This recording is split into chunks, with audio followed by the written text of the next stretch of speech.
கர்த்தருடைய பரிசுநாமத்துக்கு ஸ்தோத்திரம். நம்ம அநேக கிறிஸ்தவர்களுக்கு ஒரு பயங்கரமான கேள்வி என்னன்னா, பாவம் செய்றவன்லாம் நல்லா இருக்கானே! பாவம் செய்றவன்லாம் ரொம்ப சந்தோஷமா இருக்கிறானே! அவனுக்கு ஆசீர்வாதங்கள் அநேகமா இருக்குல்ல. இவ்ளோ பாவம் செய்றான். இந்த உலகத்துல அக்கிரமமா வாழ்கிறான். ஆனா அவனுக்கு தேவையானதெல்லாம் இருக்கு. தேவையானதுக்கு மிதமிஞ்சி இருக்குது. ரொம்ப சந்தோஷமா இருக்கிறாங்க. பெரிய வீடு, மாளிகை, காரு, பங்களா எல்லாம் கட்டி சந்தோஷமா சொத்து சுகத்தோட இருக்கிறாங்களே! ஆனா நம்ம தேவன தேடுகிறோம். உண்மை உத்தமமா தேடுறோம். தேவனுக்கு பிரியமாய் வாழ்றதுக்காக நம்ம ஒவ்வொரு நாளும் பிரயாசப்படுறோம். ஆனாலும் நம்மனால உலக பிரகாரமான ஆசீர்வாதத்த நம்ம அனுபவிக்க முடியலையேன்னு சொல்லி நமக்கு நெறைய நேரம் ஒரு கொஸ்டின்ஸ் உண்டுங்க. இந்த கொஸ்டின்ஸ் நமக்கு மட்டும் இல்ல. பழைய ஏற்பாடு காலத்துல ஆசாப்புக்கு வந்தது. ஆசாப்புடைய சங்கீதத்துல நீங்க வாசிச்சீங்கன்னா, சங்கீதம் 73:3ல பார்த்தீங்கன்னா, "துன்மார்க்கரின் வாழ்வை நான் காண்கையில் வீம்புக்காரராகிய அவர்கள் மேல் பொறாமை கொண்டேன்." அவருக்கும் அதேதான். ரொம்ப பாவம் பண்றவன் எல்லாம் சந்தோஷமா இருக்கானே! அது நீங்க வாசிச்சு பார்த்தீங்கன்னா, தொடர்ந்து அவ்ளோ பெருமையா பேசுறாங்க. அவ்ளோ ஆசீர்வாதம் இருக்கு. நான் எவ்ளோ தப்பு பண்ணா என்ன? கடவுள் என்ன தண்டிக்க போறாரா என்ன? பாருங்க, நான் சந்தோஷமா இருக்கேன். எனக்கு எல்லாம் ஆசீர்வாதம் இருக்கு.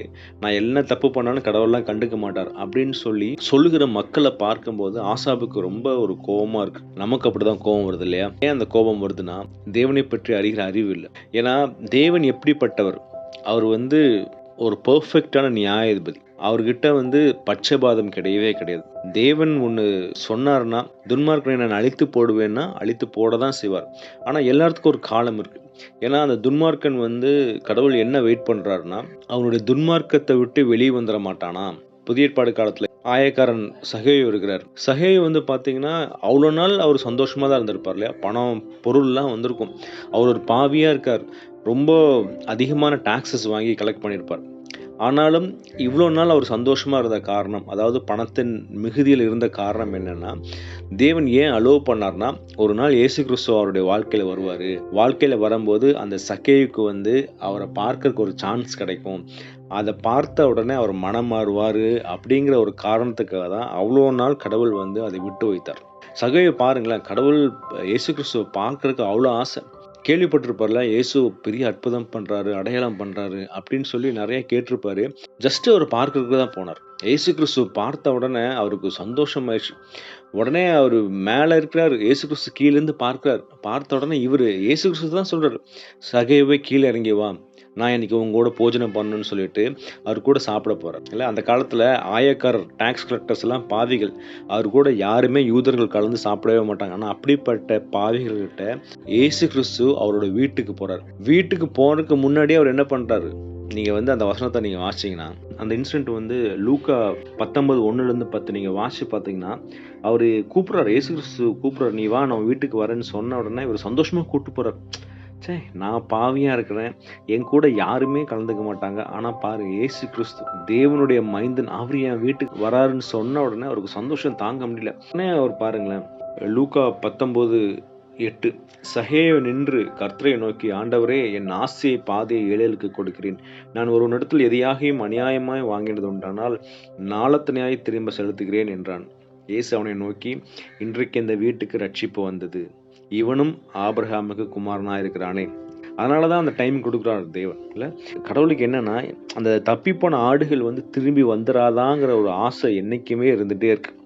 என்னைக்காவது மனம் திரும்பி அந்த பையனும் வந்துர மாட்டானா அப்படிங்கிற ஒரு ஆசை இருந்து கொண்டே இருக்கு. அதனாலதான் கடவுள் அவ்வளோ நாள் விட்டு வைக்கிறார். சரி, ஓகே, இன்னைக்கு வந்துருவான், இன்னைக்கு வந்துருவான். ஆனா நமக்கு என்னன்னா, நம்ம அவனுக்கு மேல ஒரு பொறாமை. நம்ம தேவனுடைய பிள்ளையா தான் இருக்கிறோம். அவன் மட்டும் வளர்ந்து போறானே, இவ்ளோ அநியாயமா சொத்து சேர்க்கிறான், இவ்ளோ பாவங்கள் செய்றான், இவ்ளோ லஞ்சம் வாங்குறான். ஆனா அவனுக்கு எல்லாமே இருக்குன்னு சொல்லி நமக்கு அந்த பொறாமை இருந்து கொண்டே இருக்கு.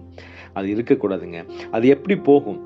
இல்ல அந்த பொறாமை எப்படி வெளிய போகும்னா, அதே சங்கீதத்துல நீங்க வாசிச்சீங்கன்னா, சங்கீதம் 73ல 16, 17 நீங்க வாசிச்சீங்கன்னா, "இதை அறியும்படிக்கு யோசித்துப் பார்த்தேன். நான் தேவனுடைய பரிசுத்த ஸ்தலத்துக்கு பிரவேசித்து, அவர்கள் முடிவை கவனித்து உணருமளவும் அது என் பார்வைக்கு விசனமாயிருந்தது."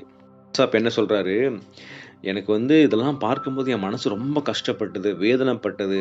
ஆனா இத நான் மனசுல யோசிச்சு கொண்டு இருக்கும்போதே, நான் கடவுளுடைய சன்னிதானத்துக்கு போனேன். அங்க போகும்போது தான் தெரியுது தேவன் எப்படிப்பட்டவர். அந்த துன்மார்க்கன தேவன் எப்படி வைத்திருக்கிறார் அப்படின்னு அவர் பார்த்த உடனே அவருக்கு சந்தோஷமாயிடுச்சு. ஓ! கடவுள் நியாயாதிபதி. அவர் 100% ஒரு பெர்ஃபெக்ட் ஜட்ஜ். அவர்கிட்ட பட்சபாதம் இல்லன்னு தெரிஞ்சு கொண்டார். அதனால இன்னைக்கு நம்ம அந்த துன்மார்க்கனை பார்த்து நம்ம பொறாம வைக்காம, அவங்க மேலே ஒரு வெறுப்பு வைக்காம நம்ம அவங்களுக்காக ஜெபம் பண்ணணும். இல்லை, கடவுளே அதுவும் உம்முடைய ஆத்மா தானே கடவுளே, என்னுடைய சகோதரன் தானே கடவுளே, அவனும் உம்மை தெரிந்து கொள்ளணும்னு சொல்லி நம்ம ஜெபிக்கும் போது கண்டிப்பாக கடவுள் அங்கேயும் ரட்சிப்பு கொடுப்பார். இல்லை, ஒரு ஆத்மா நம்ம கடவுள்கிட்ட கொண்டு வந்துட்டோம்னா, அதுதான் வசனம் சொல்லுதா, மனம் மாறுகிற ஒரு ஆத்மாவை நிமித்தம் பரலோகத்தில் மிகுந்த சந்தோஷம் உண்டாயிருக்குதாம். அதனால் அந்த சந்தோஷத்தை நம்ம பரலோகத்துக்கு கொடுக்கறதுக்காக இந்த மாதிரி துன்மார்க்கனாய் நடந்து கொண்டிருக்கிற மக்களை பார்க்கும்போது நம்ம அவங்களுக்காக ஜெபிப்போங்க.